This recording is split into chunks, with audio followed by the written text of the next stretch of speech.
ጌታ ኢየሱስ ወደ መሬት የመጣው ለኔ ነው። በመስቀል ላይ የሞተው ለኔ ነው። የተቀበረው ለኔ ነው። በሶስተኛው ቀን የተነሳው ለኔ ነው። ወደ ሰማይ ያረገው ለኔ ነው። በአብ ቀኝ የተቀመጠው ለኔ ነው። አንድ ቀን በክብር የሚመጣው ለኔ ነው። እኔ ማለት በወደደኝ በእርሱ ከአሸናፊዎች ሁሉ የምበልጥ የእግዚአብሔር ምርጥ ልጁ ነኝ። ለእግዚአብሔር ክብር አምጡና አረፍ አረፍ በሉ። ክብር ለኢየሱስ ይሁን። በዓለማችን ላይ ችግር አለ። አሁን ኒውሱ ችግር ነው። የምንሰማው በጣም ችግር ነው። የምናየው በጣም ችግር ነው። በቃ አገሩም ዓለሙም በሙሉ ችግር ነው። ኃያላን የሚያወሩት ችግር ነው። ጠቢባን የሚያወሩት ችግር ነው። ባለጠጎች የሚያወሩት ችግር ነው። ምስኪኑ ማህበረሰብ የሚያወራው ችግር ነው። የኔ ቢጤ አገልጋዩ የሚያወራው ችግር ነው። ጠጋ ስትሉት ችግር ነው። እኔ ቁጭ ብዬ ስለምውል ማአት የሚመጣው እኔ ጋር ችግር ነው። የችግር አይነት በጣም የሞላበት ችግር ካፍ እስከ ገደፍ የሞላበት በጣም የትንንሽ ሰዎች የምስኪን ሰዎች የድሆች የሚመስሉት ብዙ ጥያቄዎች የባለጠጎች የኃያላን የሆነበት ጊዜ ቢኖር ይሄ ጊዜ ነው። በዚህ ጊዜ ችግር አለ። ስለዚህ አሁን ይሄንን ችግር እንዴት ነው የምናደርገው? ኃያላንም ይፈሩታል፣ ጠቢባን ይፈሩታል፣ ባላባቶች ይፈሩታል፣ የተማሩት ይፈሩታል፣ ድሃው ይፈራዋል። ሁሉም የሚፈራው ችግር አለ። አሁን ዓለም ላይ የተፈጠረ ችግር የማይደርሰው የለም። በልኩ ይደርሰዋል። አሁን መጀመሪያ ውሃው የሚነካው ምስኪኑን ድሃውን እኔና እናንተን አፍሪካ ውስጥ ያለን ይኸው ሰርጡ ነገር ሲደረግ እፍን ብለን ሲል እያልን ነው። እና ችግር አለ። ምንድነው ታዲያ ፓስተር ቸር ስለ ችግር መኖሩ ልትነግረን ነው እንዴ? እናቀው የለ እንዴ ችግሩን እንዴ? እዚህ ዛሬ እንደገና ደግሞ ችግሩን አምልጠን ምን ይሻለናል ብለን መተን እንደገና እሱን ታስታውሰናል እንዴ? አይደለም። ችግሩ ወቅታዊ ነው። በቃ ወቅታዊ ነው። በየጊዜው እንደሚፈራረቅ ነው። አሁን እኔና እናንተ ያለነው ቀን ነው። ከጥቂት ሰዓታት በፊት ሌሊት ነበረ። ከዛ ምሽት ለማታም ነበር። የሚፈራረቅ በጊዜ ሂደት ውስጥ የማይለዋወጥ ነገር የለም። አሁን ያለንበትም ይለወጣል። የሰማኝ ካለ አሜን ይበል። ስለዚህ ጊዜያዊ ነው፣ ይለወጣል። በየጊዜው መጽሐፍ መክብብ ላይ ሲናገር ለሁሉም ነገር ምን አለው? ጊዜ አለው። ለመውደቅ ጊዜ አለው፣ ለመነሳት ጊዜ አለው፣ ለመተቃቀፍ ጊዜ አለው፣ ለመላቀቅ ጊዜ አለው። በጣም የሚገርም ነገር ነው። ጠጠር ለመጣል ጊዜ አለው፣ ደግሞ ለማንሳት ጊዜ አለው፣ ለመገንባት ጊዜ አለው፣ ለማፍረስ ጊዜ አለው። አሁን አይታችሁ ከሆነ ኃያላኖቹ አካባቢ ለመገንባት የወሰደባቸውን ጊዜ እየወሰደባቸው አይደለም ለማፍረስ። በጣም የሚገርም ነው። ሰሩ እንደገና ደግሞ እያፈረሱ ነው። ለመገንባትም ጊዜ አለው፣ ለማፍረስም ጊዜ፣ ለሁሉም ነገር ብቻ ምን አለው? ጊዜ አለው። ስለዚህ በችግር ሰዓት ምንድነው ሀፕን የሚያደርገው ካላችሁ ብዙ ሰው የሚገባበት የሆነ ነገር አለ። መጽሐፍ ቅዱስ መዝሙር 55 ቁጥር 22 አንድ ጥቅስ ላሳያችሁ። እንደዚህ ይላል፣ ትካዜህን በእግዚአብሔር ላይ ጣል። ምንድነው የሚያስተክዘን ሲባል ትካዜህን በእግዚአብሔር ላይ ጣል፣ እርሱም ይደግፋል። ለጻድቁም ለዘላለም ሁከትን አይሰጠው። ማለት ለዘላለም አይደለም። አሁን የገባህበት ነገር ለዘላለም ይኖር አይደለም። አሁን ትካዜ አለው። ትካዜን በማላይ ጣል። ምንድነው ትካዜን የሚያመጣው? ትካዜን የሚያመጣው የሚያስፈራ ነገር ስናይ እንተክዛለን። ይሄ ነገር ወደኛ ሰፈር ሊመጣ ነው እንዲህ ብለን እንተክዛለን። የምናየው ነገር ያስተክዘናል። የሚያስፈራ ነገር ስናይ እንተክዛለን። ደግሞ የሚያናድድ ነገር ስናይ ተናደን እንደገና ደግሞ እንተክዛለን። ስራ ስናጣ እንተክዛለን። እንዴት አድርጌ ነው ነገር ምዘልቀው፣ ህይወትን ምዘልቀው፣ ኑሮዬን ምዘልቀው፣ ቤተሰቤን ማስተዳድረው? ስራ ማጣት ትካዜ ውስጥ ይከታል ሰውን። ንግድ ሲቆም እንደምታስቡት ዋጋ ከፍላችሁ አበጅታችሁ ሰርታችሁ አቆንጅታችሁ አጽድታችሁ ቃደርድራችሁ ቁጭ ስትሉ ገበያ ሲጠፋ የምታስቡት እንደምታስቡት አልሄድ ሲል ያስተክዛል። ስራ ሲጠፋ ትካዜ ይመጣል። ስራ ማጣት ትካዜን ያመጣል። ስራ ስታጡ ጨነቃላችሁ። እንደምታስቡት ነገር ሳይሄድ ሲቀር ጨነቃላችሁ። እገዛዋለሁ ብላችሁ ያሰባችሁት ነገርና እናንተ የያዛችሁት ነገር በጣም ሲለያይ ትካዜ ውስጥ ትገባላችሁ፣ ፍርሃት ውስጥ ትገባላችሁ። ትካዜን ምን ያመጣዋል ካለን መጽሐፍ ሲነግረን ትካዜህን በእግዚአብሔር ላይ ምን አድርግ ነው የሚለው? ጣል። ትካዜን ምን ያመጣዋል? በቤተሰባችን መካከል የሆነ ሰው ሲታመምብን ትካዜ ይመጣል። ዳዲን አመመው፣ ማሚን አመማት፣ ልጄን አመመው፣ ቲቲን አመማት። ግራ ያጋባል። ሰው ቤተሰብ ሲታመም ግራ ያጋባል። ትካዜ ውስጥ እንገባለን። ሰው በሐዘን ስናጣ፣ የምንወዳቸውን ስናጣ ትካዜ ውስጥ እንገባለን። ሰዎች ታግዘው በየቤቱ ቆልፈው በየመኝታ ቤቱ በጣም ሰው እንዳለ ታውቃላችሁ። ቁጭ ብለው የሚተክዙ ሰዎች ትካዜ ትካዜን ምን ያመጣዋል? እንደዚህ ያመጣዋል። ከቤተሰብ አካል የሆነ ሰው ስናጣ ትካዜ ውስጥ እንወድቃለን። ሜሬጃችን ሲታመም ትካዜ ውስጥ እንወድቃለን። ቤተሰብ ሲፈርስ ትካዜ ውስጥ እንወድቃለን። የምትወዷቸው ሰዎች ሲከዷችሁ ትካዜ ውስጥ ትገባላችሁ።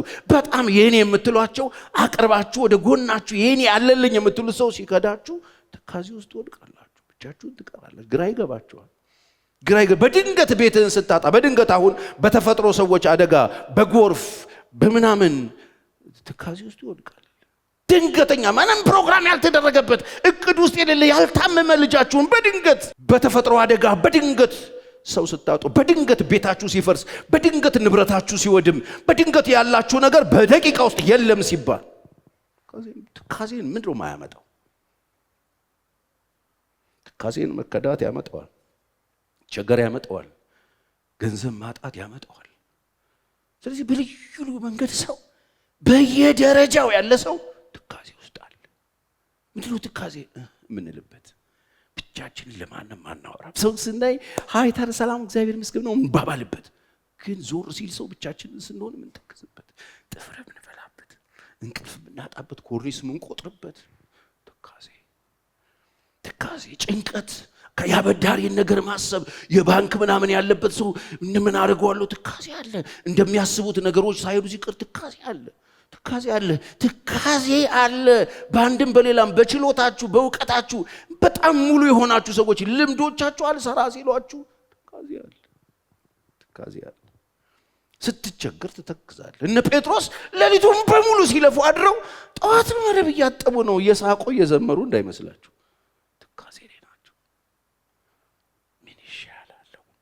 ሚስቱ ትጠብቀዋለች፣ ልጆቹ ይጠብቁታል። እንደገና ምናልባት ቀብድ በልቷል፣ የሆነ ሆቴል ይጠብቀዋል፣ ማቅረብ አለበት። ማን የደረሰለት? ኢየሱስ። ትካዜህን በእግዚአብሔር ላይ ጣል። እንደዚህ የሚያስተክዛችሁ ብዙ ነገር ህይወታችሁ ውስጥ ይኖራል አለ። ምንድነው የምናደርገው? ከትካዜ ውጪ፣ ከሚያስጨንቅ ነገር ውጪ፣ ከችግር ውጪ ትኖራላችሁ ብዬ ልዋሻችሁ አይደለም እዚህ ጋር የቆምኩት። የሆነ አስማት ሰርቼላችሁ ላስደምማችሁ አይደለም እዚህ ጋር ያለሁት። ጨርሶ ከዛሬ ጀምሮ ለዘላለም ከናንተ ህይወት ነቅዬ ጣልኩት ልል አይደለም እዚህ ጋር የቆምኩት። የህይወትን ስርዓት ላስተምራችሁ ነው። እግዚአብሔር የነገረኝን የሚጠቅማችሁን ነገር ልነግራችሁ ነው የቆምኩት እንጂ የሚያስተክዘን ብዙ ነው። ቁጭ ብሎ ሲያጡ መጣ። ይበላላችሁ ሲባል እንደኛ አሁን በላው አላሉ። እኛ እንደሱ ነን አይደል? ሳንበላው የበላን እንመስላለን፣ ሳይመቸን የተመቸን እንመስላለን፣ ሳይደላን የደላን፣ ሳንበላ ስቴኪኒ ሁሉ አፋችን ላይ የምናደርገው እኮ ጉዶች ነው። ስቴኪኒ መሳሳለች፣ ስቴኪኒ ይዞ እንጨቱ ይዞ ዝም ብሎ የሚንጎራደድ ሰው ያለበት ሀገር ነው። ምንም እኮ ሳይበላ የሚያሳዝን ነው። በልቻልም ጠግብ ያለው የሚል ሳይኖረው አለኝ የሚል። እነ ጴጥሮስ ሲጠየቁ ኧረ አንዳች የለንም፣ ስንለፋ ነው ያደርነው፣ ሌሊቱም በሙሉ ነው የደከምነው፣ ምንም የለም ሲሉት እንግዲያው በስተቀኝ ፈቅ በሉና ጣሉት አላቸው። እሺ እንደ ቃልህ፣ እንደምንህ እንደ ቃልህ ለፍተናል። እንደ ትምህርታችን አይደለም፣ እንደ ዕውቀታችን አይደለም፣ እንደ ችሎታችን አይደለም፣ እንደምንህ እንደ ቃልህ እንጥላለን አሉት። አያችሁ፣ ትካዜህን በእግዚአብሔር ላይ ጣል። ዛሬ የእግዚአብሔርን ቃል እንድታምኑት፣ ትካዜያችሁን በእግዚአብሔር ላይ እንድትጥሉት ወደ እግዚአብሔር ቃል ልመልሳችሁ ነው የቆምኩት። ክብር ለኢየሱስ ይሁን። ምንም አይነት ሁኔታ ውስጥ እያለፋችሁ ቢሆን ሚስጥሩ አንድ ነው። ወደዚህ እግዚአብሔር ቃል መመለስ ብቻ ነው። ጥጋብ አያዋጣንም። የሚጠቅመን ቃሉ ነው። የሚጠቅመን መንፈሱ ነው። የሚጠቅመን የእግዚአብሔር ድምፅ ነው። የሚጠቅመን የአባታችን ነው። የተሻለው እሱ ነው። እኛ የመሰለን እንደዛ ጎረምሳ ወጣት ለጊዜው ወጣቶች መክረውት፣ ጓደኞቹ መክረውት፣ በዙሪያው የነበሩ ሴቶች መክረውት ከአባቱ ድርሻዬን ብሎ ይዞ ጠፍቶ ሩቅ ሄዶ መኖር እንዳቃተው፣ ሰርቫይቭ ማድረግ እንዳቃተው፣ ተጨንቆ አሳሞች የሚበሉትን አሰር እስኪመኝ ድረስ ህይወቱን ጥልቅ የጣለ ወጣት በመጨረሻ ወደ ልቡ ተመለሰ ይላል። የሰማይ አምላክ እግዚአብሔር ዛሬ ወደ ልባችሁ ይመልሳችሁ። በኢየሱስ ስም መመለስ ይሁንልን። ስለዚህ ችግሮች ይፈጠራሉ። የሁላችንም ችግሮች ይለያያሉ። ከችግር ነፃ የሆነ ሰው እዚህ የለም። ከችግር ነፃ የሆነ ሰው የለም፣ ውሸት ነው። እዚህም እዛም የለም። እኔ በጣም ሰላም የለም፣ ውሸት ነው። አይነቱ ነው የሚለየው፣ ከለሩ ነው የሚለየው፣ ያለበት ሁኔታ ነው የሚለየው። አንዳንዱ እንደዚህ ሆኖለታል፣ እንደ ታይታኒክ ተሰብሮ እንደዚህ ብሏል። ኩርባ እንደሚዞር መኪና እንደዚህ ሆኗል ህይወቱ።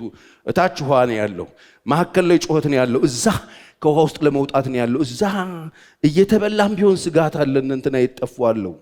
ብዙ ነው፣ አይነቱ ይለያያል። የት ያለው? እዚህም እዛም ያለው፣ ከዚህ ውጪ አይደለም። እዛም ችግር አለ፣ እዛም ችግር አለ፣ እዛም ችግር አለ፣ እዚህም ችግር አለ። ስለዚህ ምንድን ነው የሚሻለን? ችግሮችን እንዴት ነው የምናስተዳድራቸው? ስለዚህ ዛሬ በህይወታችን ውስጥ የሚፈጠሩትን ነገሮች በእግዚአብሔር ቃል እውነት እንገምግማቸው። አሜን ነው። አየት እናርጋቸው። የኔ ችግር የቱ ጋር ነው ያለው? ስለዚህ በእግዚአብሔር ቃል እውነት ፈተሽ ብናረገው ጥሩ ነው። ስለዚህ ችግር ሲገጥማችሁ፣ ፈተና ሲገጥማችሁ፣ ትካዜ ሲገጥማችሁ ምን እናድርግ ከተባለ እኔ ገጥሞኝ በጣም ብዙ ጊዜ ይገጥመኛል፣ አሁንም ይገጥመኛል። እማመልጥበትን ሚስጥር ያልነካሁትን አይደለም ማወራው፣ ያልቀመስኩትን አይደለም ማስቀምሳችሁ፣ ያለፍኩበትን፣ የተጠቀምኩበትን፣ የኖርኩበትን፣ የዳንኩበትን እውነት ነው መነግራችሁ። በክፉ ጊዜ ጭካኔ በዙሪያዬ በተሞላ ጊዜ፣ ኑሮ በጣም በከበደኝ ጊዜ፣ ዙሪያዬ ጨለማም በወረሰኝ ጊዜ፣ እኔና ሚስቴ ከልጆቼ ጋር ግራ ገብቶን በሕፃንነት እድሜ ልጆቼን ይዤ ፈተና ውስጥ በነበርኩ ጊዜ እግዚአብሔር እኔን ተራውን ሰው መጥቶ ያጽናናበት፣ ከነበርኩበት ጉስቁልናና ችግር ውስጥ ከነበረብኝ ፍርሃት ያወጣበትን አንድ ቃል ልንገራችሁ። መዝሙረ ዳዊት 50 ቁጥር 15 ላይ እንደዚህ የሚል ቃል አለ። በመከራ ቀን ጥራኝ። መቼም ሁላችንም አሁን አንድ ጥሩ አደጋ ጊዜ ተጠሪ ብለን የምንሰይመው ሰው በችግር ጊዜ ብንጠራው ይደርስልናል ብለን የምናስበው ሰው ነው አይደል? ያ ሰው ሊኖርም ላያኖርም፣ ስልክ ሊያነሳም ላያነሳም፣ ፍላይት ወደ ላይ ሊያደርገው ይችላል። እንደዚህ እያየ ጎኑ ሊነካው ይችላል። እኛ በጣም የኛ ተጠሪ ብለን የመዘገብነው ሰው እንኳን ሳይቀር ማለት ያ ችግር ጊዜ አደጋ ጊዜ ምናምን ተጠሪ ብለን የምንጠራው ሰው። እኔ ዛሬ አደጋ ጊዜ ተጠሪያችሁን እንድትቀይሩ ነው የመጣሁት። በመከራ ቀን ጥራኝ፣ አድንህም አለው፣ አንተም ታከብረኛለህ ይላል። ስለዚህ ይሄንን አድርጉ፣ ፍጠኑና በመከራ ቀን፣ በችግር ቀን፣ ዙሪያን ነገር በጨለመብህ ቀን፣ ተስፋ የሚያስቆርጡ ነገሮች በዙሪያ ባሉበት ቀን፣ ሰዎች የሚረዱ መስለው እንደማይረዱ አክት ሲያደርጉ፣ ያወራኸውን እንዳልሰማ ሲሆኑብህ፣ እየሰሙ እንዳልሰሙ ሲሆኑብህ፣ እያዩ እንዳላዩ ሲሆኑብህ፣ አንዳንድ ሰው እየነገርከው አይሰማህም። አንተ የምትነግረውን ሳይሆን ሌላ ይመልስልሃል። በመከራ ቀን ችግር ውስጥ ነው ያለው፣ ፈተና ውስጥ ነው ያለው፣ ጨንቆሃል። የምትነግረውን ሳይሆን ያልነገርከውን ይመልስልሃል። አንተ ስለ ችግር እያወራህለት ስለ ዓለም ኢኮኖሚ ያወራልሃል። እኔ በጣም ብዙ ሰዎች እንደዚህ አይነት ሰዎች አውቃለሁ።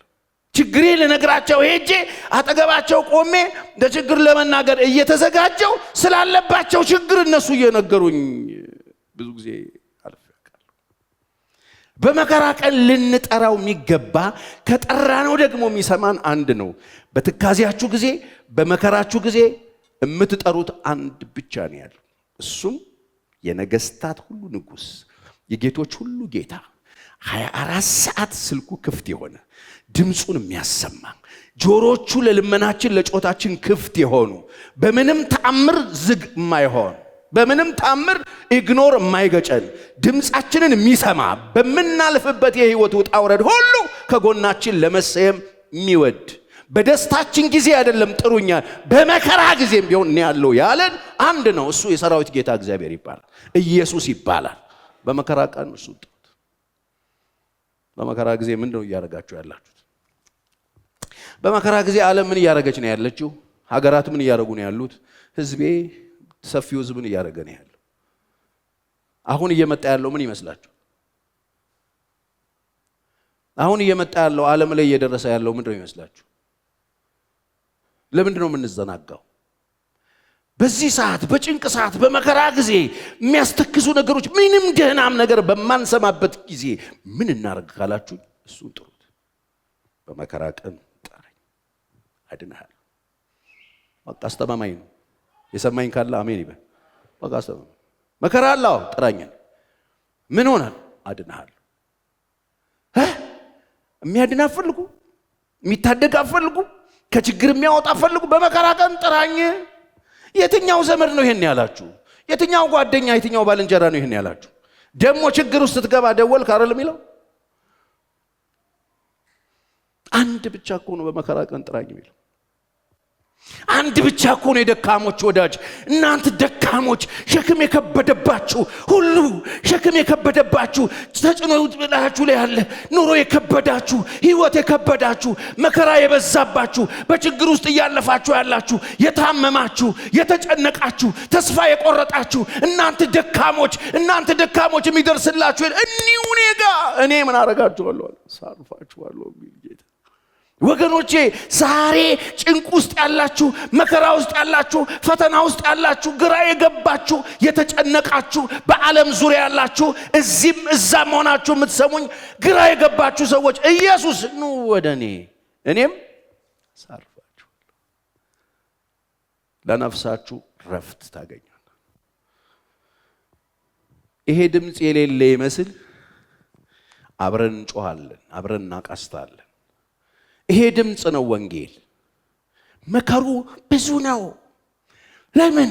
መከሩ ብዙ ነው። ወደ ጎተራ የሚገባ መከር ብዙ ነው። ወደ መንግስት የሚገባ መከር ብዙ ነው። ግን ሰራተኞች ጥቂቶች ናቸው ማለት በመከራቸው ጊዜ ጠርተው ያረፉ ሰዎች ጥቂቶች ናቸው። ይሄንን እውነተኛ አሳራፊ አይተው የሚያሳዩ ሰዎች ጥቂቶች ናቸው። መከሩ ብዙ ነው። አሁን ነጥቷል። መከሩ ነጥቷል። ወደ ጎተራ የሚገባው አሁን ወደ እግዚአብሔር የሚገባው በመከራ ጆሮአቸውን ከፍታለሁ፣ ቢሰሙኝ ቢያገለግሉኝ እድሜያቸውን በልማት ዘመናቸውን በደስታ ይፈጽማሉ ተብሎ ተጽፎ። ወገኖቼ ጆሮዎች ተከፍተዋል። እናንተ ደካሞች፣ ሸክም የከበደባችሁ፣ መከራ ውስጥ ያላችሁ ኑ እኔ አሳርፋችኋለሁ፣ እኔ አድናችኋለሁ፣ እናንተም ደግሞ ታከብሩኛላችሁ። ምን አይነት ጌታ እንደሆንኩ ታዩና ለኔ ክብር ትሰጣላችሁ። በመከራ ጊዜ ተጠርቶ ማይቀር አንድ ብቻ።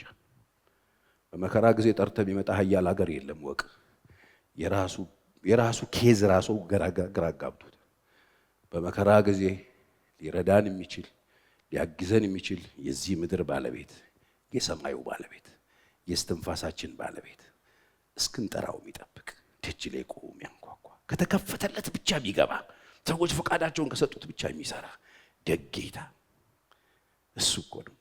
ክብር ለእግዚአብሔር ይሁን። እሱ እኮ ነው በመከራ ቀን ጠራኝ። ጌታ ነው ያለው። መከራ ነው ሊፈራችሁ ተው ጠራኝ፣ እኔ መከራው እንዴት እንደማደርገው አሳያለሁ። በመከራ ጊዜ ጌታ ጥበብ ይሰጣል፣ ለልጆቹ ጥበብ ይሰጣል። የሚድኑበትን ይሰጣል፣ የሚድኑበትን መንገድ ያሳያል። በመከራ ውስጥ ታውቃላችሁ ጌታ እዚህ ውስጥ ታምር ሰሪ የተባለው ጌታችን፣ በዚህ ውስጥ ያለው አምላካችን በመከራ ውስጥ እንግዲህ ብዙዎች አልፈዋል። እዚህ ውስጥ በመከራ ውስጥ ያላለፈ፣ በመከራ ውስጥ ያልወጣ ያልወረደ የለም። ለዚህ ነው ባሪያዬ ያዕቆብ ሆይ እኔ ካንተ ጋር ነኝ፣ በውሃ ውስጥ ባለፍክ ጊዜ ውሃው አያሰጥምህም፣ በእሳት ውስጥ ባለፍክ ጊዜ እሳቱ ምን አያርግህም? አያቃጥልህም። እኔ ካንተ ጋር ነኝ የሚል ጌታ እኮ ነው። ታውቃላችሁ ከውሃ ውጪ፣ ከእሳት ውጪ፣ ከመከራ ውጪ የለም። ታምር ሰራ የተባለበትን ቦታ ስታዩት አየር ላይ አይደለም ታምር የሰራው። እሳት ውስጥ ገብተው እሳት ውስጥ እንዳይቃጠሉ አድርጎ ነው ታምር የሰራው። እሳቱን አላጠፋው። እሳት ውስጥ መበላት ያለበት ብቻ ተበላ። የእጃቸውና የእግራቸው ስራት ተበላ። አንበሳ አልገደለላቸውም። እሱ አዳኝ አይደለም። አንበሳው እያለ አኖራቸው። ዛሬ ከችግር መውጣት የምትፈልጉ ሰዎች በደንብ ስሙኝ። የእግዚአብሔር ቃል ነው ይመጣላችሁ። የእግዚአብሔር ቃል አንበሳውን ሳይገል አንበሳውን ትራስ አርገው እንድትኖር ካረገ አሜን በል። እሳቱ ሳይጠፋ እሳት ውስጥ እንድትኖር ካረገ አሜን በል። እኛ ብሎ የሚያጠፋ አምላክ የለንም። እንደዚህ አይነት በጣም እንደዚህ እንዳታስቡት። እግዚአብሔር በጣም ትልቅ አምላክ ነው። ከተፈጥሮ ጋር እንዲያያዘ ግብ አይገባም። እዛ ውስጥ ያቆማል ከፈለገ። ክብር ለኢየሱስ ይሁን። የውሃውን ድርቅ አላረገውም። ግራና ቀኝ ዞር ገለል በል ብሎ በመሃል ማሳለፍ የሚችል አምላክ ነው። እስቲ አሜን። አዎ። ስለዚህ ቶሎ ብዬ የምታደርጉትን ፈጥናችሁ የምታደርጓቸውን 7 ነገሮች ወይም 6-7 ነገሮችን እናገራለን። የመጀመሪያው መከራው ስትገቡ፣ ትካዜው ስትገቡ፣ የሚያስጨንቅ ነገሩ ስትገቡ የምታደርጉት ነገር ከዚህ በፊት ሮብ ሳስተምር ተናግሬያለሁ።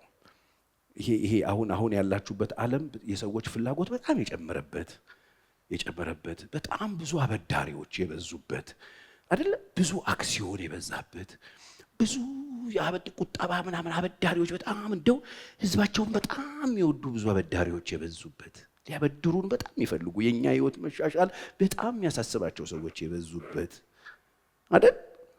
ሊያበድሩን በትንሽ ፍራንክ የቤት ባለቤት ሊያረጉን፣ የመኪና ባለቤት ሊያረጉን በጣም እንደው ደግ ገሮች ከየት ዓለም እንደመጡ ማናቃቸው ሰዎች ዓለሙ ላይ የፈሰሱበት ሀገር ነው አይደል? ያለ ነው ሀገሩ ዓለሙ በሙሉ።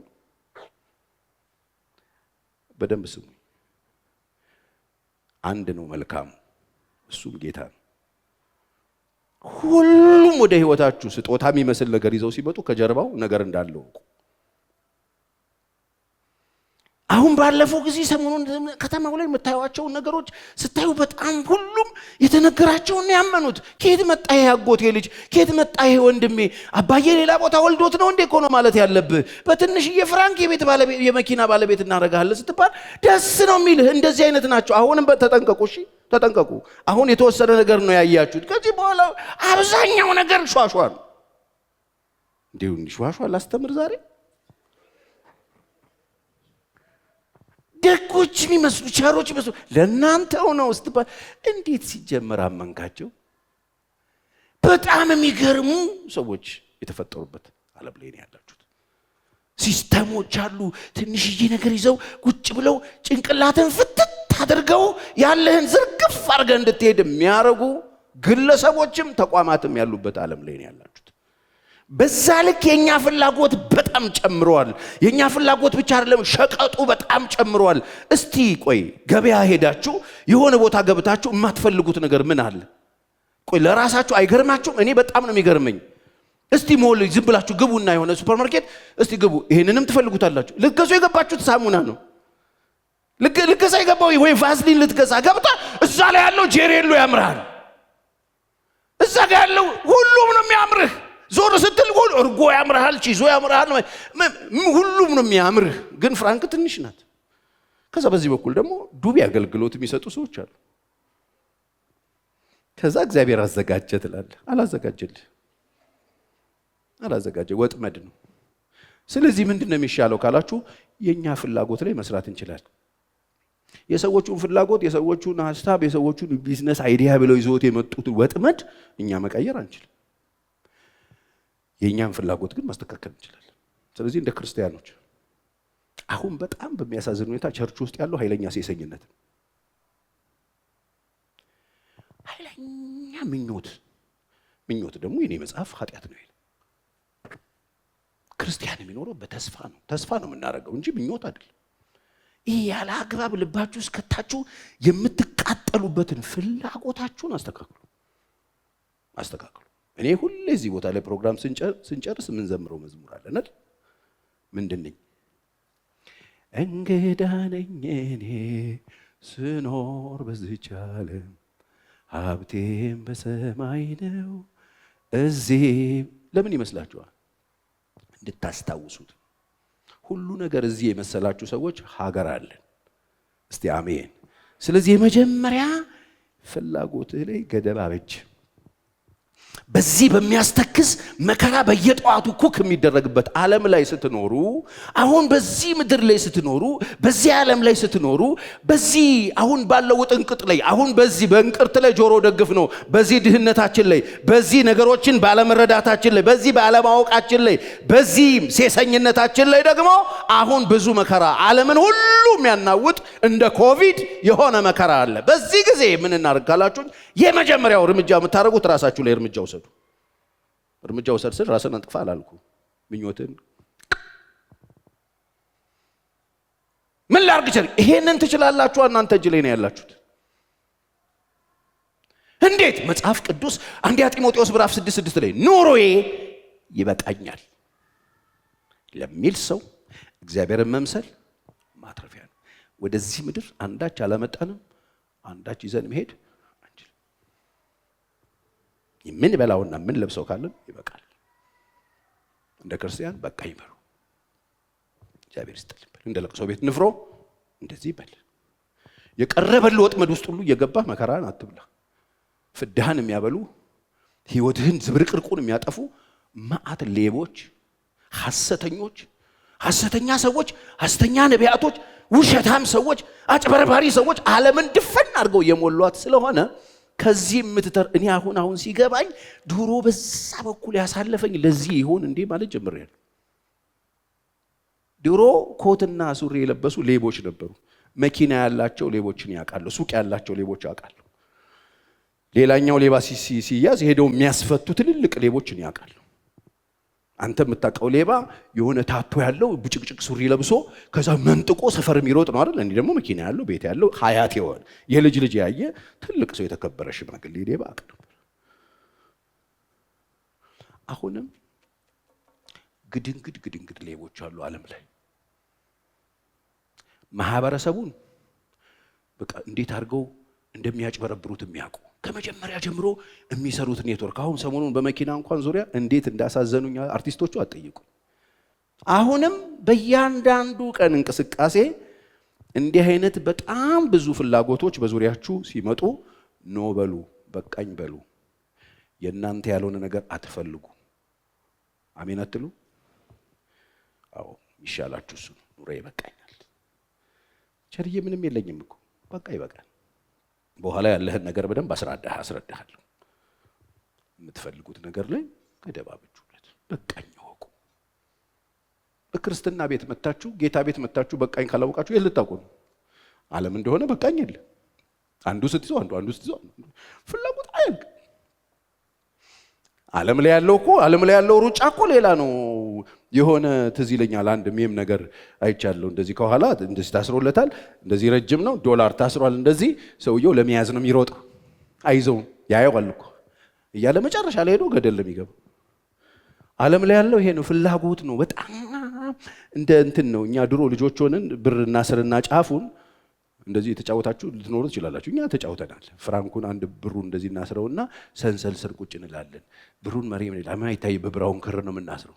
እናቶች ከማንኤል ምናምን ከቤተክርስቲያን ሲመጡ ብር አገኘው ሲሉ እኛ ጉትት እናደርገዋለን።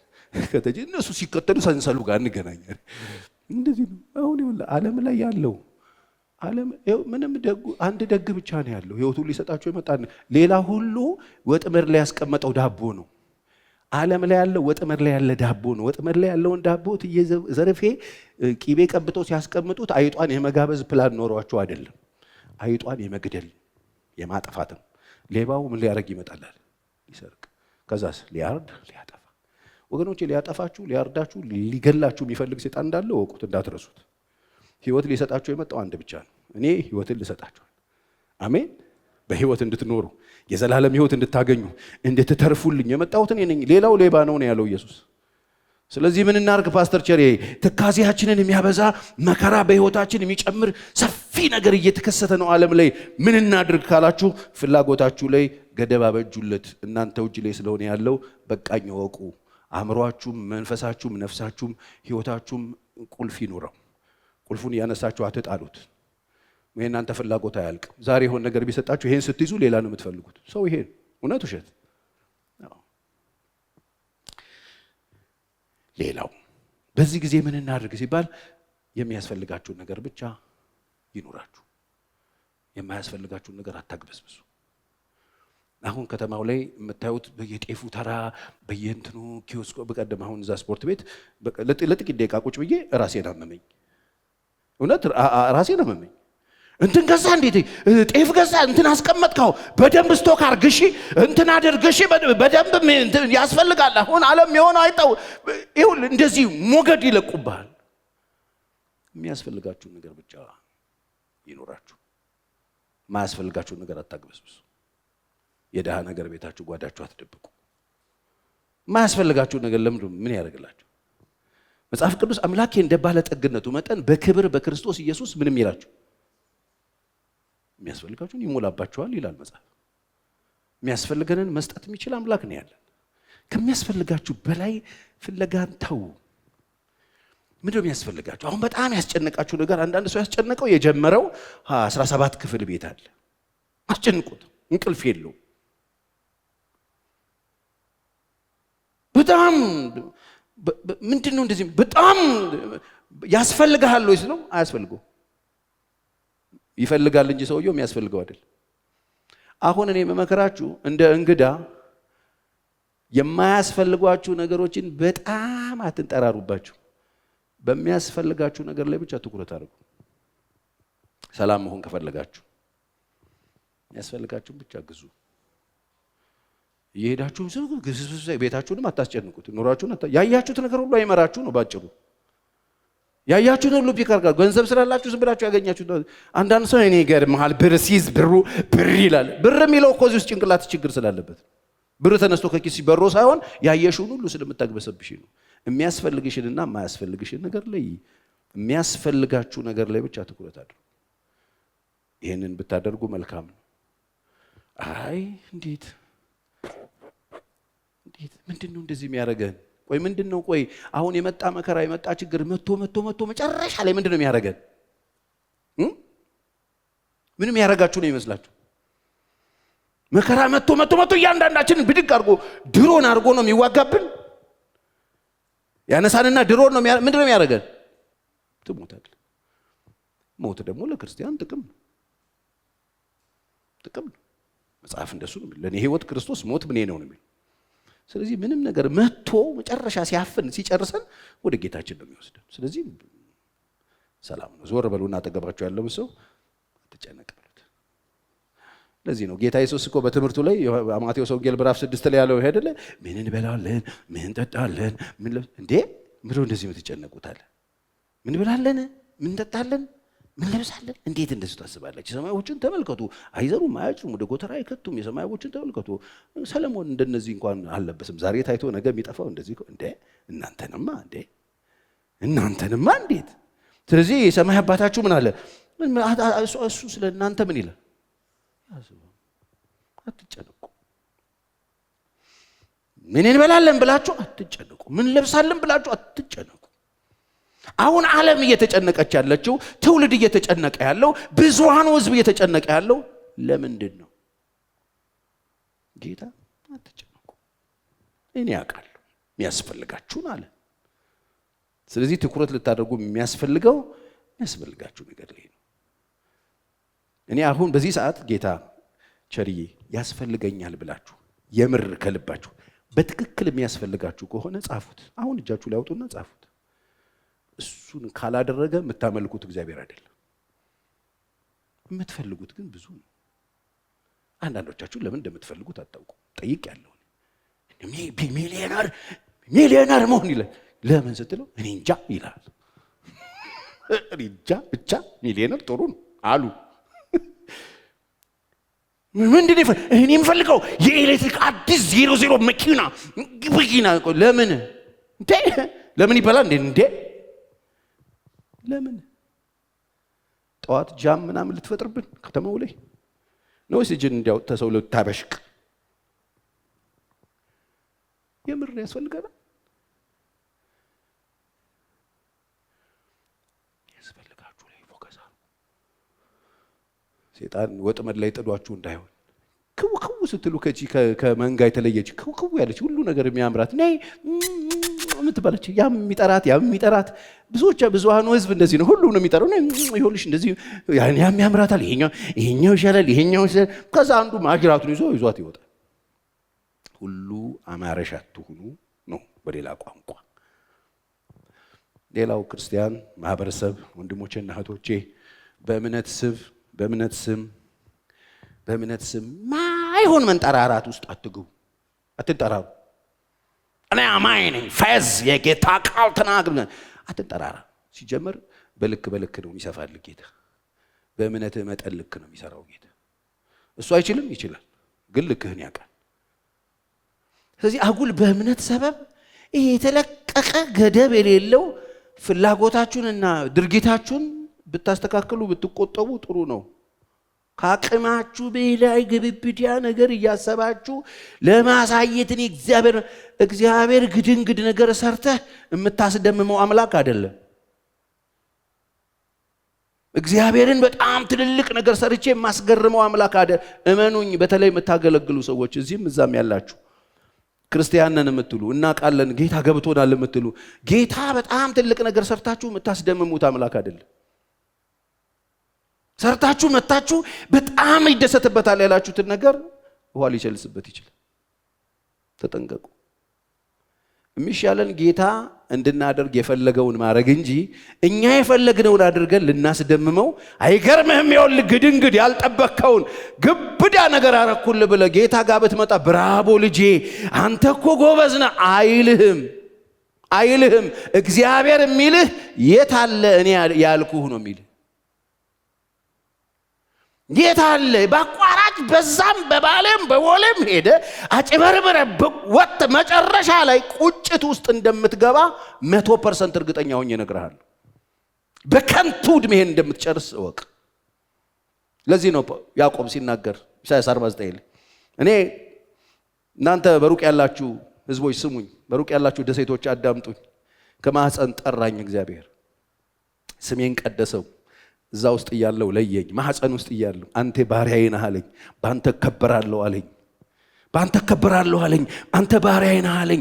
እግዚአብሔር በሆድ ውስጥ እያለ ለየኝ። እኔ ግን በከንቱ እድሜን ጨረስኩ። ምንድነው ከንቱ? ያዕቆብ እስቲ አብራራልን። በከንቱ ምንድነው ከንቱ? አዎ ከንቱማ ከእግዚአብሔር ሐሳብ ከተነገረልኝ ሐሳብ ውጪ ወጥቼ ሚስት ሳግበሰብስ፣ ልጆች ሳግበሰብስ፣ መንጋ ሳግበሰብስ 20 ዓመት ከህይወቴ ላይ አስጠልፌ ይሄው ባለብዙ የ2 ክፍል ሰራዊት ተብዬ መጣው። ከንቱ የተወለድኩበት አይደለም፣ የተጠራሁበት አይደለም። በከንቱ እድሜን ጨረስኩታል። ይኸውላችሁ ጌታን እናስደምመዋለን ብላችሁ ህይወታችሁን ችግር ላይ እንዳትጥሉት። መጨረሻ ላይ መቻልኩ ቆመና ስሙኝ አለ።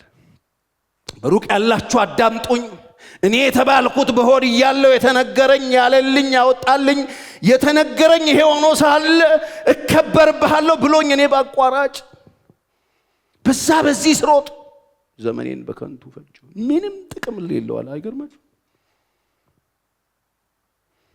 አትንጠራሩ። እናስደምመዋለን ስትሉ የቆጡን አወርድ ብላ እንዳይሆን አቀራሳችሁ ነው መሆን ያለባችሁ። አትወዳደሩ። ሰዎች ችግር ውስጥ የሚወድቁት ያኔ ነው፣ ሲንጠራሩ። እግዚአብሔር ቤት መጥቶ ሚንጠራራ ማለት ሰው አለ። የለውም የማህረብ እምነት ሳይኖረው አገር የሚያካክል ነገር እያወራ ህይወቱንም ኑሮውንም እሱም ብቻ ሰው አካባቢው ያሉትን ሰዎች ሁሉ ስቃይ ውስጥ የሚከት ብዙ ሰው አለ። ዘመንን የማያውቅ ያለበትን ሁኔታ የማያውቅ። አትንጠራሩ። ለዚህ ነው መጽሐፍ ሲናገር አንደኛ ጴጥሮስ ምዕራፍ 5 ቁጥር 6-10 ላይ እንደዚህ እንግዲህ በጊዜው ከፍ እንዲያደርጋችሁ ጊዜ ያለ ከፍ የሚያደርገውም እሱ እናንተ ያለ ጊዜው አይደለም፣ በጊዜ ከኃይለኛው ከእግዚአብሔር እጅ በታች ራሳችሁ ምን አድርጉ? አዋርዱ። እርሱ ስለእናንተ ምን ያደርጋል? ያስባል። እርሱ ስለእናንተ ያስባልና የሚያስጨንቃችሁን ሁሉ በእርሱ ላይ ምን አድርጉት? ጣሉት። እሱ ስለኔ ያስባል። ስለኔ አንቺ ከምታስቢው በላይ እሱ ያስባል። በጣም ለራሳችሁ ሐሳብ ያትሁን። እግዚአብሔር ቤት መጣችሁ በጣም ራሳችሁን ለመካስ የምትሮጡ ሰዎች ይቅርባችሁ። ራስን ለመካስ ሲሮጥ ዳዊትን አቢጌ ያዘችው። አንድ ቀን ራሱን ሊክስ ተሰደብኩ ብሎ 400 ሰራዊት ሰይፍ የታጠቁ ሰዎች ይዞ ይህንን ባለጌ ዘሩን ማንዘሩን አጠፋለሁ ብሎ ሲመጣ አቢጌ በሃያዋ መጣችና ፊቱ ቆመች፣ እግሩ ስር ወደቀችና ተው እንጂ ያለችው። ራስን ትክሳለህ እንዴ ያለችው። ራስን ትክሳለህ? ከፊት ለፊት እግዚአብሔር ያዘጋጀልህ ንግስና አለ አይደል እንዴ? የት ነበረች? አንተ ሀገር የምትመራ አይደለህ እንዴ? ነገ መንግስት የምትሆን አይደለህ እንዴ? ለምንድን ነው እጅህን በደም የምታጨቀየው በዚህ ሰነፍ ሰው እያለች ባሏ ነው። ራስን ትክሳለህ እንዴ? እግዚአብሔርን በእውነት የእግዚአብሔርን ጦርነት ስለምትዋጋ እግዚአብሔር ላንተ የታመነ ቤት ይሰራ። የፕሪንሲፕል ሴት ነው፣ ይሰራልሃል። ምድር አንተ ለራስህ ቤት ልትሰራ የምትሯሯጥ አዋ ተው፣ በኋላ ይቆጭሃል። አይምሮሽ ምን አይነት አይምሮ ነው ያለሽ አላት። ተገረመ። ይሄ እኔን ከደም ከማፍሰስ የከለከለ አይምሮሽ አላት። አይገርማችሁም? አንዳንድ ሰው አይምሮ በጣም ጥሩ ነው። አንዳንድ ሰው ደግሞ አእምሮን ቸርች ውስጥ አምጥቶ ፈጥፍጦ ፈልጦታል፣ እንደ እንቁላል አፍርጦታል። አእምሮ የተሰጠ እንድናስብ፣ እሱ ስለእናንተ ያስብላችኋል። የሚያስጨንቃችሁን በእርሱ ላይ ጣሉት። የሚያስጨንቃችሁን ነው የሚለው፣ በእርሱ ላይ ጣሉት። ከዛስ በመጠን ኑሩ ንቁ ይላል። ክርስቲያን በመጠን አትለፉ፣ አታግበስብሱ፣ ተዉ። መጠን ይኑራችሁ። በመጠን ኑሩ። በእምነት ሰበብ መጠን አትለፉ። በእምነት ሰበብ፣ በፌዝ ሰበብ፣ በእንትን በመንፈሳዊ ነገር ሰበብ መጠን አትለፉ። በመጠን ኑሩ። መጠን ይኑራችሁ። በቃኝ ወቁ። ይበቃልን ልመዱ። በቃ የሚል ነገር ይኑራችሁ። በመጠን ኑሩ። ንቁም። ለምን? ባለጋሪያችሁ ዲያብሎስ የሚውጠውን ፈልጎ እንደሚያገሳ አንበሳ ይዞራልና እየተከለፈለፈ ነው። ምኞትህ የማያቆም ከሆነ መጠን ከሌለ ሊውጥህ ተዘጋጅቷል ነው እያለ ያለ። ይውጣችኋል። ባለጋራ አለባችሁ። መንፈሳዊ ጦርነት አለባችሁ። በመጠን የማትኖሩ ከሆነ፣ መጠን የምታልፉ ከሆነ በቀጥታ ሄዳችሁ መረብ ውስጥ ገባላችሁ፣ ወጥመድ ውስጥ ገባላችሁ። ባለጋራ አላችሁ፣ ዲያብሎስ አላችሁ፣ የኔ ጠላት አለባችሁ ነው ጌታ እያለ ያለው። የኔ ጠላት የናንተ ጠላት ነው። ሊውጣችሁ ይፈልጋል። ለምን በምን ነው የምናመልጠው? በመጠን በመኖር በመንቃት። በዓለም ያሉት ወንድሞቻችሁ ያን መከራ በሙሉ እንዲቀበሉ ይላል። መከራ አለ፣ እናንተ ብቻ እያወቃችሁ። በዓለም ላይ ያለ ሁሉ ይደርሰዋል ድርሻው። መከራ አለ። ይሄንን እያወቃችሁ በእምነት ጸንታችሁ ተቃወሙት። በምረም እንቃወሙ። በቃኝ ይላል መቃወም። ተቃውሞ ሲባል አንድ ላይ ብለህ ምኞትህን ሳታቆም፣ ፍላጎትህን ሳታቆም ዝም ብለህ ስትጮህ ብትውል ትርጉም የለውም። መቃወም በበቃኝ። በቃ እግዚአብሔር ይስጥልኝ፣ ታንክ ዩ፣ ደርሶኛል። በመጠን ኑሩ። ባለጋራ አለባችሁ። በክርስቶስ ኢየሱስ ወደ ዘላለም ክብሩ የጠራችሁ፣ በክርስቶስ ኢየሱስ የተጠራችሁ ወደ ዘላለም ክብር ነው። ወደ ጊዜያዊ ክብር አይደለም። ወደ 10 ዓመት አይደለም። ወደ 50 ዓመት፣ ወደ 100 ዓመት፣ ወደ ዘላለም ክብሩ የጠራችሁ የጸጋ ሁሉ አምላክ ለጥቂት ጊዜ መከራን ከተቀበላችሁ በኋላ ለጥቂት ጊዜ ነው። ለጥቂት ጊዜ ኑሮ ውድነት ያጠቃናል። ለጥቂት ጊዜ በበሽታ አንዴ ከፍታሉ፣ አንዴ ይዘጋሉ። ለጥቂት ጊዜ እነዚህ ኃያላን ደናቁርት ጨለማና የጨለማ ልጆች ሊያስጨንቁን ይችላሉ። በኑሮ ውድነት ሊመቱን ይችላሉ። በተስፋ መቁረጥ ውስጥ እንድንገባ ለጥቂት ጊዜ ቢያስፈል ጥቂት ጊዜ ምንድነው? ወይ ጌታ እስኪመጣ ወይ እኛ እስክንሞት ማለት ጥቂት ነው እሱ። ልዩ መከራን ከተቀበላችሁ በኋላ መከራ እንቀበላለን። መከራ የለም ብለዋችሁ ከሆነ እንቀበላለን። ድርሻችን እንወስዳለን። ራሱ ፍጹማን ያደርጋችኋል፣ ያጸናችሁማል፣ ያበረታችሁማል። ክብር ለእግዚአብሔር ይሁን። ስለዚህ ቀንጆቻችሁን አንሱና ከዛሬ ጀምሮ በሉ እስቲ በእምነት ሰበብ ፍላጎቴን አልለጥጠው፣ በመጠን እኖራለሁ፣ ባለጋራ እንዳለኝ አውቄያለሁ። በኢየሱስ ስም በፍላጎቴ ላይ እሰራለሁ። አሜን። ይሄው ነው። ሌላው ምን እናርግ ፓስተር ቸሪ? መከራ ሲመጣ፣ ትካዜ ሲመጣ የማያስፈልጋችሁን ነገር ሁሉ ከህይወታችሁ አስወግዱት፣ አጥፉት። የማያስፈልጉ ነገሮችን ከእናንተ ህይወት ላይ መንቀል ስትጀምሩ ሰላም ታገኛላችሁ። ቼክ አድርጉ። ምንድነው ፓስተር ቸሪ እንዴት ነው የምናውቀው የማያስፈልገን ነገር? አዎ በዚህ አንድ ወር ውስጥ በጣም ፈልጋችሁት ነበር ወይ? በዚህ አንድ ወር ውስጥ ተጠቀማችሁበት ነበር ወይ? በዚህ አንድ ወር ውስጥ በትንሹ በዚህ አንድ ወር ውስጥ አስፈልጓችሁ ነበር ወይ? አላስፈልጋችሁ፣ በቃ አያስፈልጋችሁ።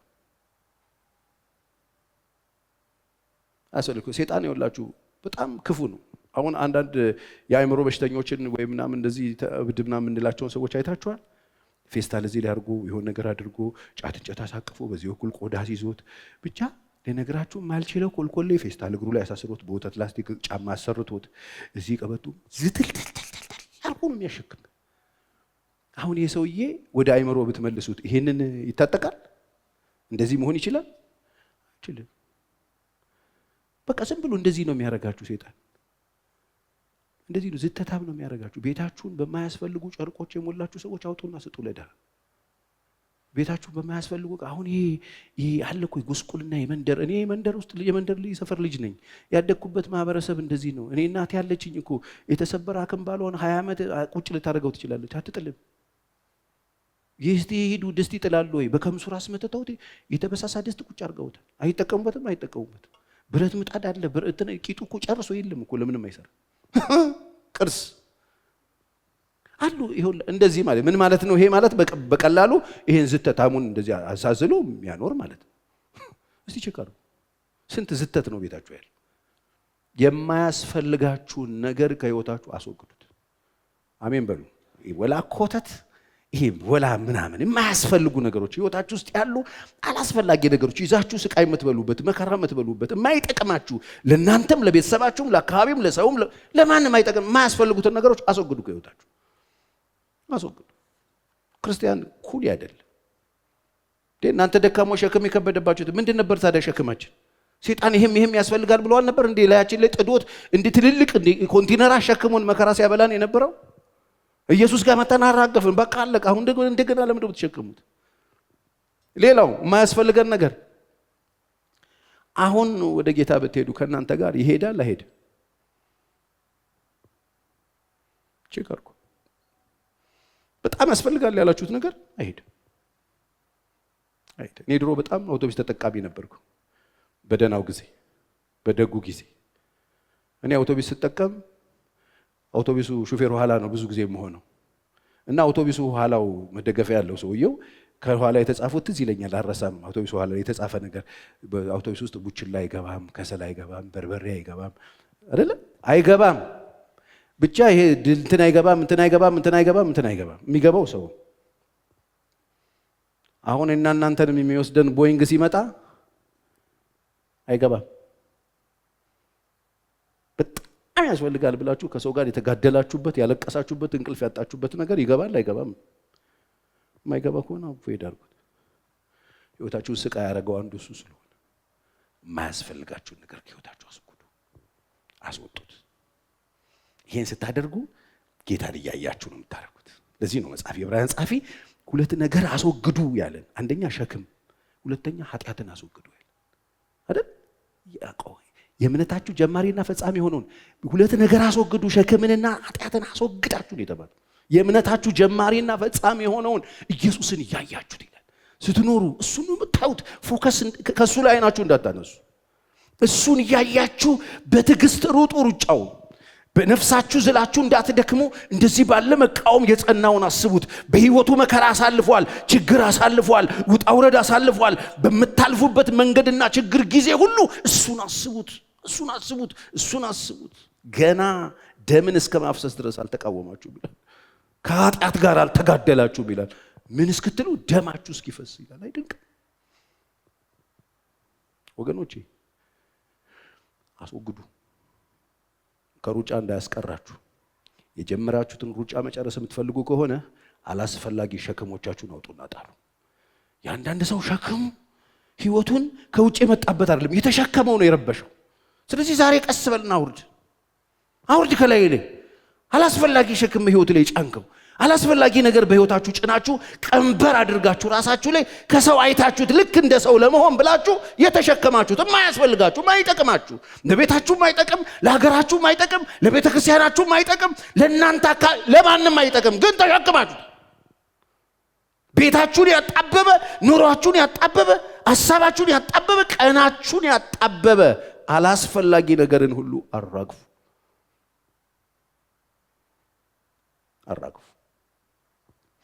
መቼ? በመተክዙበት ጊዜ። ትካዜን የሚያመጣባችሁ አንዱ እሱ ስለሆነ፣ መከራ የሚያመጣባችሁ አንዱ እሱ ስለሆነ፣ ከመከራ መውጣት ከፈለጋችሁ፣ ከችግር መውጣት ከፈለጋችሁ፣ ህይወታችሁን ያከበደባችሁ ነገር ምንድን ነው? ጌታን እግዚአብሔርን አራግፉ። ይህንን በማድረግ ነፃ መውጣት ትችላላችሁ። ሌላው ቅድም ከሶስተኛው ሐሳብ ጋር ተስማሚ ሐሳብ ነው። ዝም ብላችሁ ኢሞሽናል የሆናችሁ በጣም ግድንግድ እቅድ ያቀዳችሁ። በሀገር ደረጃም አሁን ትልልቅ ዝም ብለው የሚያቀዱ ሰዎች አሉ። በማህበርም በግለሰብም ደረጃ ዝም ብላችሁ ኢሞሽናል አደርገዋለሁ አንዴ ቃል ካፍ ወጥቷል ብላችሁ በጣም ብላችሁ የራሳችሁ ያወጣችሁት ቃል ራሳችሁ ያላችሁት ነገር ወጥመድ ሆኖባችሁ የምትሰቃዩ ሰዎች እኔ ልምከራችሁ። ኢሞሽናሊ በህይወታችሁ ላይ ያቀዳችኋቸው ያወጣችኋቸው ድምጾች የእግዚአብሔር አይደሉም። እናንተንና አካባቢያችሁን እያስማጠ ከሆነ ቀይሩት፣ ተዉት። እንደዚህ ብለህ ነበር ብዬ ነበር እኔ ነኝ ያልኩት አልሆነም በሉ። ህይወታችሁንም ኑሯችሁንም አታሰቃዩ። ዝም ብላችሁ ያቀዳችሁት ብዬ ነበር፣ አስዬ ነበር፣ ዲዛይን ሰርቼ ነበር። ተውሱን። ስለምን ነው የምታወራው? እኔ የሚጠቅመህ ነገር ነው የምነግርህ። ለዚህ ነው መጽሐፍ ቅዱስ ያዕቆብ ምዕራፍ 3 ላይ ታስታውሳላችሁ፣ ምዕራፍ 4 ቁጥር 13 ላይ ወደዚያች ከተማ እንሄዳለን አለ። ብድግ ብሎ ሰውየው በቃ እንሄዳለን። የጉዞ ዕቅድ አወጣ። የጉዞ ዕቅድ ብቻ አይደለም፣ እዛ ከተማ ደግሞ እንሄድና እነግዳለን አለ። ከዛስ እዛ ደግሞ ሄደን እናተርፋለን አለ። ከዛስ እዛ ደግሞ እዛ የምንሄድበት ቦታ ላይ ቤት እንሰራለን አለ። እቅድ በእቅድ ሰውየው ቤት እንሰራለን አለ። ይሄን ያህል ጊዜ እንቀመጣለን ብሎ አቀደ።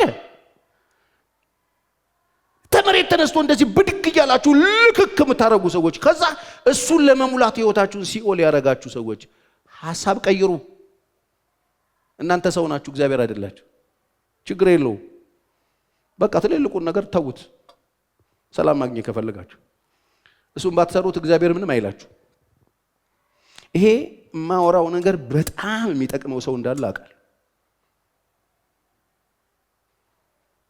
በጣም ችግረኛ የሆኑ ሰዎች አሉ። በዚህ ምክንያት ብቻ መኖር እየቻሉ መኖር የተከለከሉ ሰዎች፣ በሽተኛ የሆኑ ያሉ ሰዎች አሉ። በ80 ዓመታቸው ግድንግድ እቅድ አቅደው የሚሰቃዩ ሰዎች አሉ።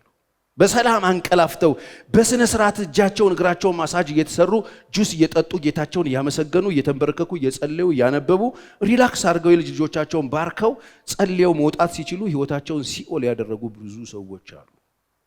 ይቅርባችሁ። እንደዚህ ብለው ሲሉ ያዕቆብ ምን አለ? ቆይ እናንተ ህይወታችሁ ምንድነው አለ። ህይወታችሁ ምንድነው? እንደዚህ በጣም ትልልቅ ግድንግድ እቅድ የምታቀዱበት ህይወታችሁ ምንድነው? አሁን ታይቶ በኋላ የሚጠፋ እንፋሎት አይደላችሁም? ቆይ በእንፋሎት ምንድነው የምታቀደው? ንገረኝ እስቲ። እኔ አሁን እቅድን እየተቃወምኩ ነው? ተቃውም ያለው ዝም ብላችሁ አትቦትረፉ ነው ያልኩት። ዝም ብሎ በባዶ ሜዳ ቡትርፋ አትበሉ ነው ያልኩት። ከዛ በኋላ እሱ ሲኦል ያርገብህ ህይወትን ያልኩት። ዝም ብለህ ግብብዳ ነገር እንትን አትበል፣ ላላበል። የመጀመሪያ ነዋሪ አንተ አይደለም። እግዚአብሔር የሰጠህ ነገር ሁሉ ያንተ አይደለም። እጃችሁ ላይ ያለ ነገር ሁሉ ያንተ አይደለም። በስርዓት ትወጡና ትገቡ፣ እንደው በስርዓት ውጡና ገቡ። ከዛ ውጪ ግን እንጨነቃለን እናደርጋለን ምናምን እያላችሁ ተለጥጣችሁ ጌታ ቤት መጣችሁ ቃል እየሰማችሁ ደግሞ ሳታፍሩ ትልልቅ ነገር ህይወታችሁን ሲኦል ያደረጋችሁ ሰዎች ተውት። ምን ትሆናላችሁ ብትተውት? ምን ትሆናላችሁ? የትኛው ክብራችሁ እንዳይነካ ነው። ሲጀመር ህይወታችሁ ምንድነው? አሁን ታይቶ በኋላ የሚጠፋ እንፋሎት አይደላችሁ ማለት። ይልቅ እንደዚህ አይባልም ማለት የሚባለው ጌታ ቢፈቅድና ምን ብንል፣ በቃ ጌታ ቢፈቅድና ብንኖር ሁኔታዎች ሲቀየሩ እናደርገዋለን። በቃ ጌታ ቢፈቅድና ብንኖር እድሉን ከሰጠን እናደርጋለን። በቃ አለቀ። መንገደኞች ነን። ጌታ ከፈቀደና ከኖርን ጌታን እናስገባበትና ከፈቀደና ከሆነ ይሆናል፣ ካልሆነም ይቀራል። ምን ችግር አለ? ያሰብነው ስላልሆነ ምንም እግዚአብሔርን አይለውጥም። እንደሱ ነው የሚባለው። ስለዚህ ዝም ብላችሁ አቀዳችሁ የምትሰቃዩ ሰዎች ተውት። ለምን ያቀዳችሁትና ያሰባችሁትን ብላችሁ ያላችሁት ነገር ሁሉ አይሆንም። ሄዳችሁ ከዛ ልቋስ ላይ ካለው ሰውዬ መማር ትችላላችሁ። ባለጠጋው ሰውዬ ዝም ብሎ እኮ እሱ መኖር ይችላል እኮ። ባለጠጋ እኮ ነው ይላል መጽሐፍ ቅዱስ። በቃ ባለጠጋ ነው፣ እግዚአብሔር ረድቶታል። አልፎ ኢንጆይ እያደረገ ያለውን ነገር ጠብቆ መጽሐፍ እንደሚናገረውም ለድሃ እያካፈለ ሰፈር አካባቢ ቸርነት እያደረገ ደግነት እያደረገ መልካም እያደረገ መኖር ይችል ነበር። እድሜውን ስለማያውቀው በቃ አሁን ቁጭ ብሎ አሰበና ሰፊ መጋዘን ሰራለሁ አለ ይላል። አሁን ሀብቴ ብዙ ስለሆነ ግምጃ ቤት ሰራለሁ አለ። ተነሳና ሰራ። ትልቅ ግምጃ ቤት ሰራ። ከዛ ያለውን ሁሉ እንትን ሺፍት አደረገ።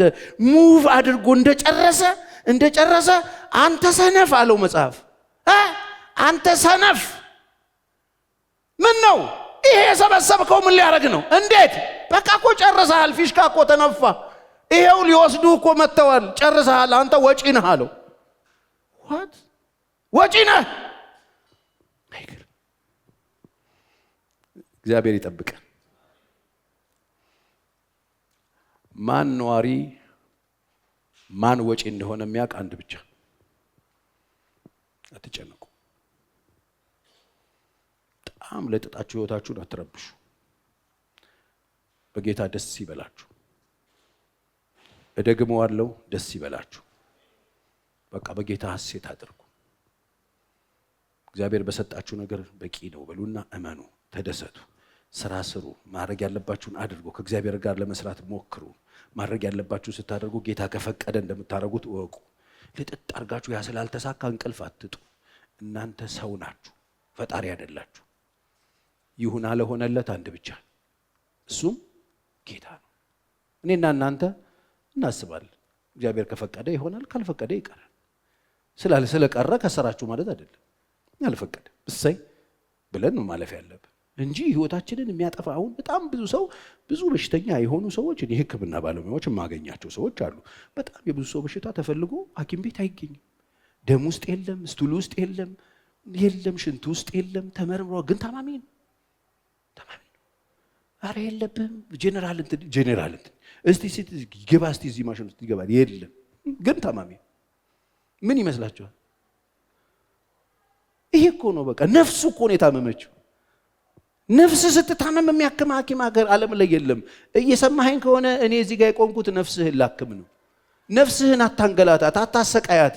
ይሄንን ሐኪም ቤት ሄደህ ተመርምረህ የምታገኘው በሽታ አይደለም። ይሄ ቆም ብለህ ጌታን አይተህ የእግዚአብሔርን ቃል ውስጥ ስታስገባ የምትድንበት ነው። ለነፍሳችሁ ረፍት ታገኛላችሁ። ሁላችሁም ከእኔ ምን አድርጓል? ተማሩ፣ እኔ የዋህ በልቤ ትሁት ነኝ። ለነፍሳችሁ ደግሞ ምን ታገኛላችሁ? ለነፍሳችሁ ረፍት የሚሰጣችሁ ጌታ ነው። ሐኪም ያላገኘው በሽታችሁን የሚፈውሰው ኢየሱስ ብቻ ነው። ለነፍሳችሁ ረፍት ሊሰጣችሁ ኢየሱስ በዚህ ያለ።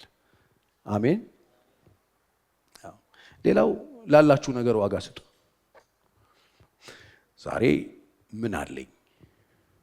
ያለኝ ነገር ምንድነው? ዋጋ ልሰጠው የምችለው ፓስተር ቸሬ ምን አላችሁ?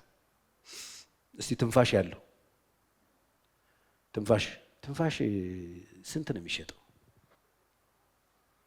ትንፋሽ የት ነው የሚሸጠው? በሆርሙዝ ሰርጥ ነው የሚያልፈው ነው?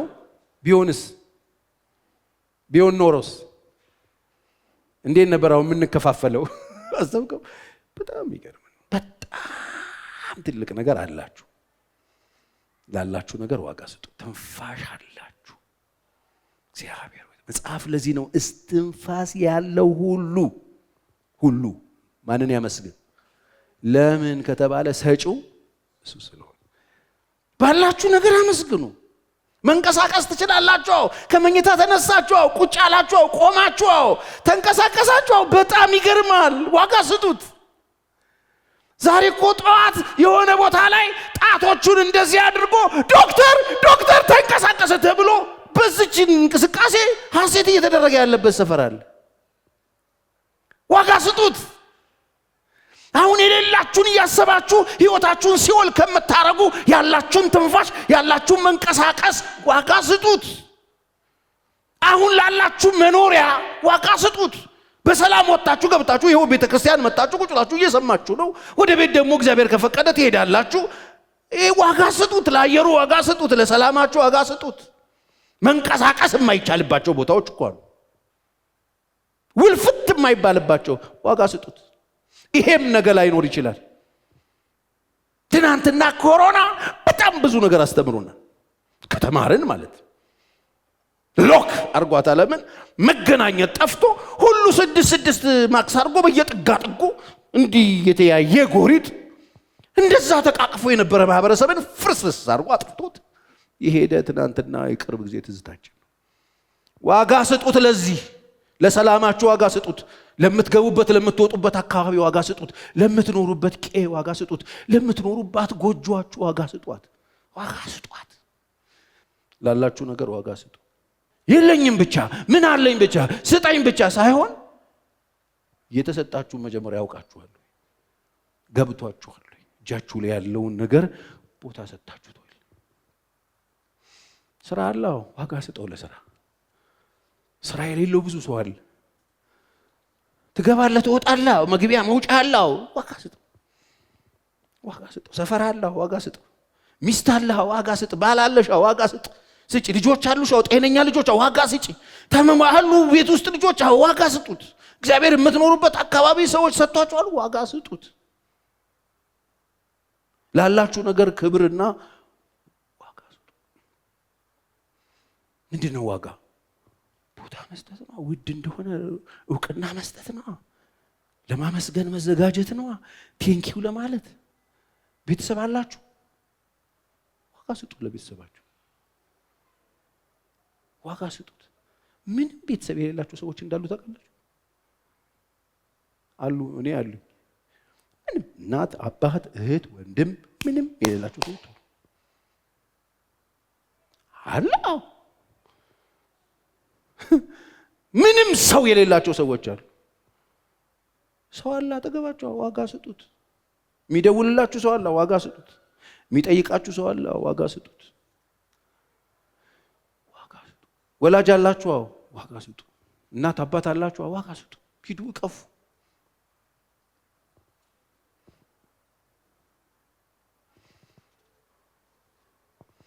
ላላችሁ ነገር ዋጋ ስጡ። ትከቸሪ ቅድም ስትገባች ለችግር ብለህን ነበረ። ትካዜ እኮ ነው ያልከን እኮ። መውጣት ከፈለጋችሁ ቴንኪዩ። ለካ አለን፣ ለካ ኢየሱስ አለን፣ ለካ ጤነኛ ነን፣ ለካ አለን። ይኸው ቤተክርስቲያን አለን። ቁጭ ብለን እየሰማን ነው። ዋጋ ስጡት። ለዚህ ስጡት። ቁጭ ብላችሁ ይኸው እግዚአብሔርን ቃል እየሰማችሁ ነው።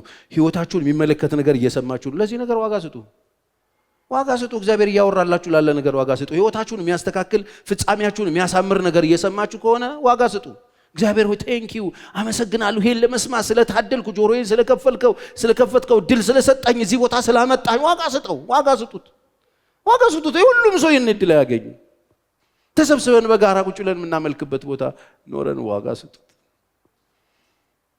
ወገኖቼ የብዙ ነገር ዋጋ የምናውቀው ስናጣው። አንድ ኬስ ነበረኝ ቅርብ ቀን እና ሚስቲቱ ባልየውን በጣም ታውቀዋለች። በሆነ በፈሰሰም በምንም በትንሽ በትልቁ በጣም ነው የምትረብሸው። ማለት ይሄን ለምን ታረጋለህ? ለምን ጮክ ብለህ ስልክ ታወራለህ? ለምን ታመሻለህ? ለምንድን ነው ጫማን እዚህ ጋር የምትጥለው? ለምንድን ነው እንደዚህ የምታረገው? ምናምን ነው መጨረሻ ነው የምታውቀው። ከዛ ወጣና ሌላ ሚስት አገባ። አንድ ወንድ ደግሞ እርምጃው ተራመደ። አበደች። ምክንያቱም ይሄ ይመጣል ብላ አላሰበችም። እሷ ቤት ውስጥ ያለውን ስለማስተካከል ነው የምታወራው። አንድ አይደለም ሁለትን ያስቀመጠው። እምነቴ ይፈቅድልኛል አለ። አሁን ቸርዬ ዋናዬ ወደ ቤት ይመለስ፣ በቃ ሁሉም ነገር ይቅር፣ የፈለገውን ያድርግ። ብዙ ነገር ስታጣው ነው ዋና የሚሆንብህ። አሁን መተንፈስ የማይችል ሰው ዋናው ቤት ነው። ጤናውን ያጣ ሰው፣ ኩላሊቱ ፌል ያደረገ ሰው ዋናው ቪዛ ነው። ወገኖች ዛሬ እጆቻችሁ ላይ ያሉት ነገሮች በሙሉ ዋና ናቸው። ዋጋ ስጡት። እስቲ አሜን በሉ። ያላችሁን ሁሉ ሽጣችሁ ብትከፍሉ የማትገዟቸው ነገሮች እጃችሁ ላይ አለ። የሚንቀሳቀስ ሰውነት አላችሁ፣ ጤና አላችሁ፣ አይምሮ አላችሁ፣ ትወጣላችሁ፣ ትገባላችሁ፣ ማስተዋል ትችላላችሁ፣ ማገናዘብ ትችላላችሁ፣ መደመር መቀነስ ትችላላችሁ፣ ከሰው ጋር ኮሚኒኬት ማድረግ ትችላላችሁ፣ ቤተሰብ አላችሁ፣ ትወጣላችሁ፣ ትገባላችሁ፣ ትተኛላችሁ፣ ትነሳላችሁ። አይገርምም? ስንት ነው እሱ? በስንት ብር ነው የሚሸጠው? ዛሬ አጠገባችሁ ያሏችሁን ሰዎች ያቃለላችሁ፣ ያራከሳችሁ፣ ቦታ እየነሳችሁ ያላችሁ ነገሮችን በሙሉ እንደ ቀልድ እያያችሁ ያላችሁ ሰዎች ነገ ኢምፖርታንት ይሆናል ህይወታችሁ ላይ። ዛሬ ዋጋ ያልሰጣችሁት ነገር ነገ በእግር በፈረስ የምትፈልጉት ጉዳይ እሱ ይሆናል። ቸርች የሚያስቀራችሁ እሱ ሊሆን ይችላል። የዛሬ ርካሽ የሆነባችሁ፣ የዛሬ ተራ የሆነባችሁ፣ ዛሬ ልታመሰግኑበት ሲገባ ኢግኖር የገጫችሁ፣ ዛሬ እንደሌለ የቆጠራችሁ፣ ዛሬ ያጎረመረማችሁበት ነገር ነገ ዋናችሁ ሊሆን ይችላል። ሁሉንም ነገር ሊያሳጣችሁ የሚችል ነገር ሊሆን ይችላል። ስለዚህ ላላችሁ ነገር ዋጋ ስጡ። አሁን ላለን ነገር ዋጋ ብንሰጥ የሌለን ነገር ብዙ ህይወታችንን የሚጎዳው የሚነካው የሚረብሸን አይሆንም። ላላችሁ ነገር ዋጋ ስጡ። ላላችሁ ነገር ዋጋ ስትሰጡ ደግሞ ያላችሁን ነገር በአግባብ ተጠቀሙበት። ያላችሁን ነገር በአግባብ ያዙት። ቆጥቡና ያዙት። በክብር ያዙት። ዋጋ እየከፈላችሁበት ያዙት። ኢንቨስት እያደረጋችሁበት ያዙት። በጥንቃቄ ያዙት። የሰጣችሁ አሁን ያላችሁ ነገር በሙሉ የእናንተ አይደለም። መጽሐፍ ቅዱስ የተቀበልክ ከሆንክ ደግሞ እንዳልተቀበለ ስለምን ትሆናለህ ይላል። እስቲ እኔ ያለኝን በሙሉ ከጌታ ነው የተቀበልኩት ብሎ የሚያምን ሰው አለ? እዚህም እዛም የምታምኑ ከሆነ ከፍ አድርጉ እጃችሁን። የተቀበላችሁት ነው የሰጣችሁ ማን ነው? ስለዚህ እግዚአብሔር የሰጣችሁ ነገር በጣም ውድ ነው ማለት። እግዚአብሔር የሰጣችሁን ነገር በጣም ቦታ ሰጡት። ሲቀጥል ደግሞ የሰጣችሁ ባለቤቱ ይጠይቃችኋል ማለት። ስለዚህ ምን እያልከን ነው ፓስተር ቸሬ? በተሰጣችሁ ነገር አትርፉበት እያልኩ። በተሰጣችሁ ነገር አመስግኑበት፣ አትርፉበት። ይሄ የተሰጣችሁ ትንፋሽ ይሄ ነው የህይወቴ ፕሪንሲፕል። በቃ የሰው ህይወት ማቅለል ነው። ይሄ የሚተነፍሰው ትንፋሽ የማወጣው ነገር ከህይወት ጋር ሰው ጋር ገብቶ ከሚጠቅም እውነት ጋር ሀገርን ከሚጠቅም ጋር ትውልድን ከሚጠቅም ጋር ትውልድን ወደፊት ከእግዚአብሔር ጋር እንዲያኖር ከሚያደርገው ነገር ጋር ነው ማውጣት የምፈልገው። ዝም ብለን አየር ይዘን ያለ እየተነፈስን ይሄ ውድ ነገርን እያወጣን እየገባን መሄድ የለብን። ጠቃሚ እንዲሆን ባላችሁ ነገር ሐሴት አድርጉ ወገኖቼ። እግዚአብሔር በሰጣችሁ ነገር ደስተኞች መሆን ጀምሩ። ላላችሁ ነገር ክብር ስጡ። አሁን ዓለም በሙሉ የምታሳጣነን ነግራን ነው አይደል? ትካዜው ልትከተል የፈለገችው አይደል? አሁን የምናጣው ትራንስፖርት እናጣለን፣ ነዳጅ እናጣለን፣ ብዙ የምግብ አቅርቦት ልናጣ እንችላለን። እግዚአብሔር ይመስገን እንግዲህ ተርበንም ከሄድን እሰየው፣ የምንሄደው እሱ ጋር ነው። እሺ በሉኛ። ምንም እንዳትፈሩ። ከሞታችሁ ጌታ ጋር ነው የምትሄዱት። ሪላክስ። አጠገባችሁ ያለው ሰው ሪላክስ አድርግ፣ ጌታ ጋር ነው የምትሄደው በሉት እስቲ። ምንም አትጨነቅ፣ የምትሄደው እሱ ጋር ነው። ሞት ከመጣን ሰው 9 ሞት ቆሟል ሲባል አንዱን አይደል? አንዱን ግባ በለው ነው። አንዱ ይገባል፣ አንዱ ይዞ ሁሉ እኛ 9 ሞት መጥቶ 9ኙም እንኳን አይገለንም። አንዱን ቢገለን አንዱን እናንለዋለን። እሱ እንደፈለገ አድርጎ ቦይንጋችን ነው፣ እንደሱ ይሆናል። ክብር ለኢየሱስ ይሁን። ስለዚህ እግዚአብሔር ፊት ጌታን እያመሰገናችሁ በቀረላችሁ ዘመን ይሄ የሚያስጨንቀው ዓለም ላይ ያላችሁን ነገር እየቆጠራችሁ ሐሴት እያረጋችሁ ሰይጣንን እንጫወትበታለን። ሊያስለቅሰን የመጣውን እናስለቅሰዋለን። ግራ ሊያጋባን የመጣውን ግራ እናጋባዋለን። እስቲ የሰማኝ ሰው አሜን ይበለኝ። አሁን ትጥቅ የታጠቀ ሰው በጣም ብዙ ነገር እግዚአብሔር እጁ ላይ የሰጠው ሰው ካለ ከኔ ጋር ይጸልይ።